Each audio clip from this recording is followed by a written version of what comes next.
اس کہانی کے شروع میں ہمیں ایک عورت پیم دکھائی جاتی ہے جو اکیلی رہتی ہے، مگر وہ ہمیشہ سے اکیلی نہیں تھی۔ اس بات کا ثبوت ہے اس گھر میں لگی دو بچیوں کی تصاویر کا۔ وہ صبح روٹین سے اٹھتی ہے اور اپنا کام کر رہی تھی اور تبھی ریڈیو پر سنتی ہے کہ ان کے علاقے میں ایک طوفان آنے والا ہے، لیکن اس بات سے اس کو کوئی بھی فرق نہیں پڑتا۔ اس کا دوست اسے روک رہا تھا کہ آج ایک بہت بڑا طوفان آنے والا ہے، مگر وہ اس کی بات نہیں مانتی کیونکہ آج اس کے لیے کوئی خاص دن تھا۔ وہ پورے راستے اپنی گاڑی میں گانے گاتے ہوئے آگے بڑھ رہی تھی اور اپنی منزل پر پہنچ گئی تھی جہاں پر پہلے سے دو گاڑیاں کھڑی تھیں۔ ان میں سے ایک کار ایک کپل کی تھی۔ وہ یہاں پر پیم کو بتاتے ہیں کہ پہاڑوں میں 2 دن رہنے کے بعد ہائیکنگ کر کے ہم یہاں سے جا رہے ہیں۔ اب پیم یہاں پر ان سے دوسری گاڑی کے بارے میں پوچھتی ہے۔ وہ نہ تو اس گاڑی کے بارے میں جانتے تھے اور نہ اس آدمی کے بارے میں۔ اس کپل نے اوپر کسی کو بھی نہیں دیکھا تھا۔ اب وہ لوگ وہاں سے پیم کو الوداع کہہ کر چلے جاتے ہیں اور اس کے بعد پیم کا سفر شروع ہو جاتا ہے۔ وہ آہستہ آہستہ آگے بڑھ رہی تھی اور تبھی اس کی ایک سٹک ٹوٹ جاتی ہے۔ وہ تھوڑا رک کر اس سٹک کو جوڑنے کی کوشش کرتی ہے، پر تبھی وہاں پر موسم بھی خراب ہو رہا تھا۔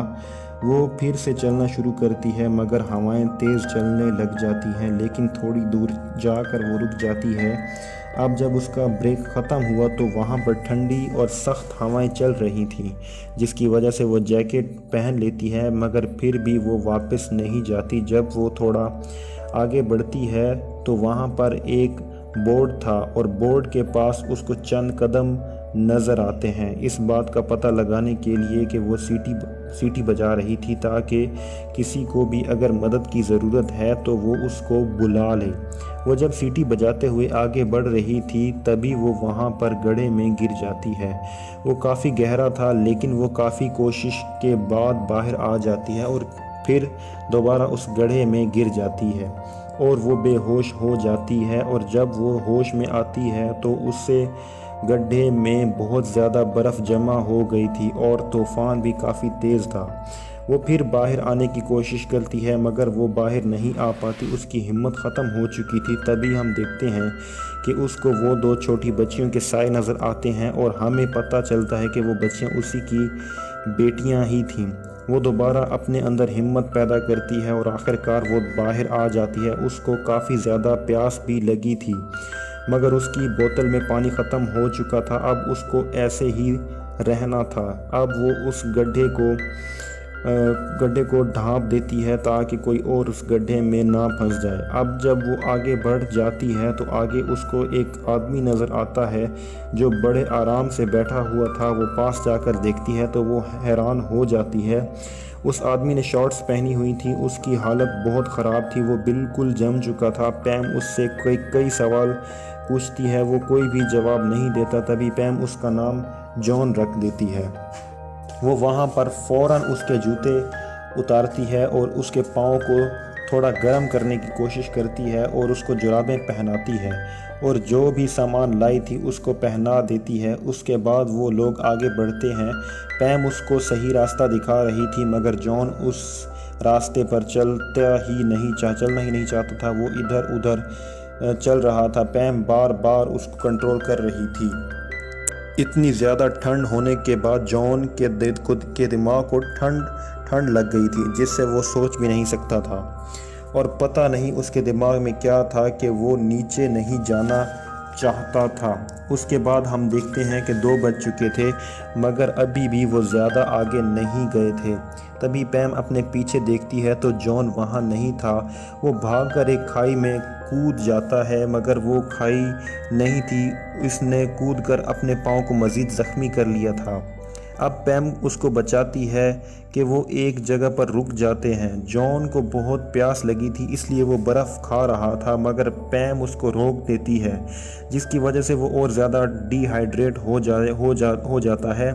اب ہمت کر کے وہ کچھ آگے بڑھتے ہیں۔ وہ اب تھوڑا نیچے آ چکے تھے، وہاں پر بہت زیادہ درخت تھے اور پیم بھی ہمت ہار چکی تھی۔ اب جب وہ درخت کے ساتھ لگ کر آرام کر رہی تھی تبھی جان وہاں پر سلپ ہو جاتا ہے، وہ نیچے گر جاتا ہے۔ پیم بھی جان کے ساتھ نیچے گر جاتی ہے۔ اب پیم کی حالت اور بھی خراب ہو چکی تھی، مگر ابھی بھی وہ جان کو ہمت دے رہی تھی اور اس کو کھڑا ہونے کو کہتی ہے، مگر جان کہتا ہے کہ اب وہ نہیں کر سکتا۔ یہاں پر ہمیں پتہ چلتا ہے کہ جان یہاں پر خود کو مارنے آیا تھا، مگر پیم اس کو بچا لیا تھا، مگر ابھی بھی وہ خود کو مارنے کی کوششیں کر رہا تھا۔ وہ پیم کو برا بھلا کہتا ہے تاکہ وہ اسے چھوڑ کر چلی جائے، مگر پیم اس کو چھوڑ کر جانا نہیں چاہتی تھی۔ وہاں پر پیم اس کو کچھ ادویات دیتی ہے اور اس کو جرابوں کا آخری جوڑا بھی پہنا دیتی ہے۔ اس کے بعد وہ انرجی کے لیے اس کو کچھ چاکلیٹس بھی دیتی ہے، اور اب یہ بالکل بھی مذاق برداشت نہیں کرے گی، کیونکہ یہاں پر اب ان دونوں کی زندگی خطرے میں ہے۔ اس کو بتاتی ہے کہ یہاں پر سگنل، جان اس سے فون کے بارے میں پوچھتا ہے اور پیم اس کو بتاتی ہے یہاں پر سگنل نہیں آتے اور کوئی بھی ان کو بچانے نہیں آئے گا، اور رات بھی ہونے والی تھی۔ جیسے ہی رات ہو گئی تو ٹھنڈ اور بڑھ جائے گی۔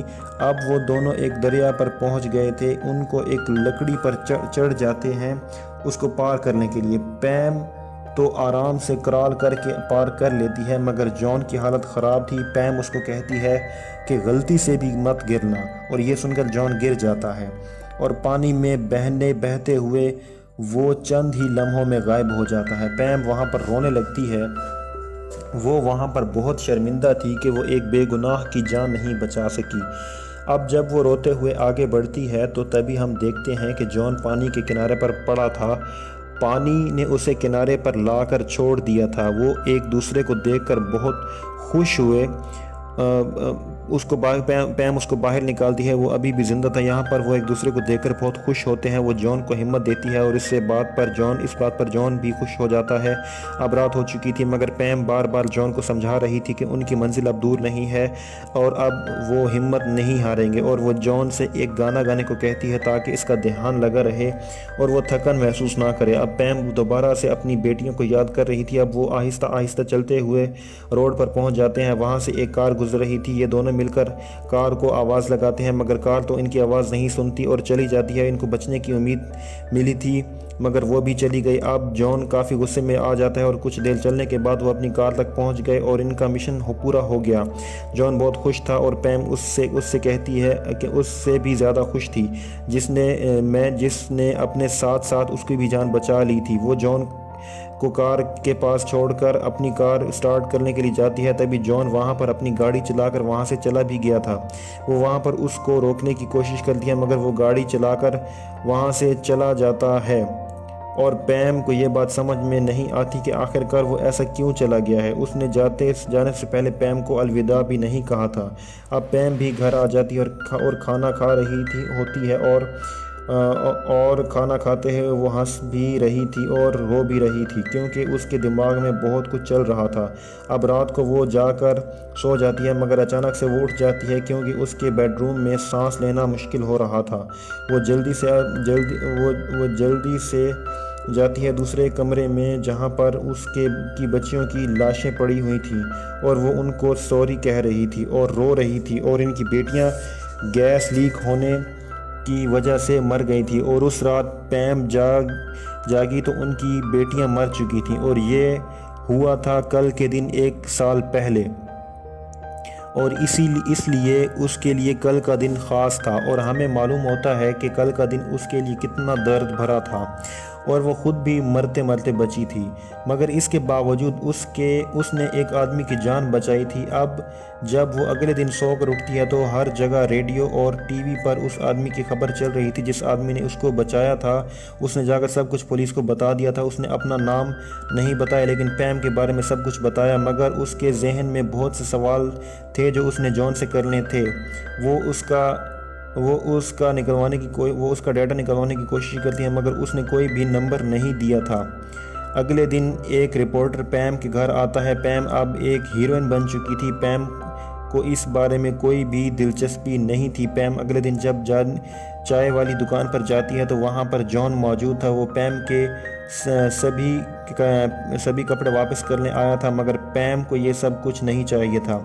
اس کو سوالوں کے جواب چاہیے تھے۔ جان سب کچھ خود ہی بتانے لگتا ہے۔ وہ بتاتا ہے کہ بہت سالوں پہلے اس کی چاہنے والی اس طرح پہاڑوں میں گم گئی تھی، یعنی کہ اس کے لیے بھی وہ دن خاص تھا۔ وہ اس لڑکی کو وہاں ڈھونڈنے گیا تھا مگر وہ اس کو نہیں ملتی، اور یہ بات اس کو پتہ بھی تھی۔ تبھی یہ آنکھیں بند کر کے اس پہاڑ پر بیٹھ گیا تھا تاکہ وہ آ کر اس کو مل جائے، لیکن وہاں پر پیم آ گئی تھی اور اس کی زندگی بچائی۔ یہاں پر وہ پیم کا بہت شکر گزار تھا۔ اب پیم بھی اپنی کہانی بتاتی ہے کہ کچھ سالوں پہلے ان کے گھر میں گیس لیک ہو گئی تھی، جس کی وجہ سے اس کی بیٹیوں کی موت ہو گئی تھی اور یہ بچ گئی تھی کیونکہ اس کی کھڑکی کریک تھی۔ اس کی دونوں بیٹیوں کی موت کے بعد وہ بھی مرنا چاہتی تھی مگر اس نے ایسا نہیں کیا۔ ان کے مرنے کے بعد اس نے دوسروں کی زندگی بچانے کے بارے میں سوچا۔ اس نے اپنی زندگی کو قبول کیا۔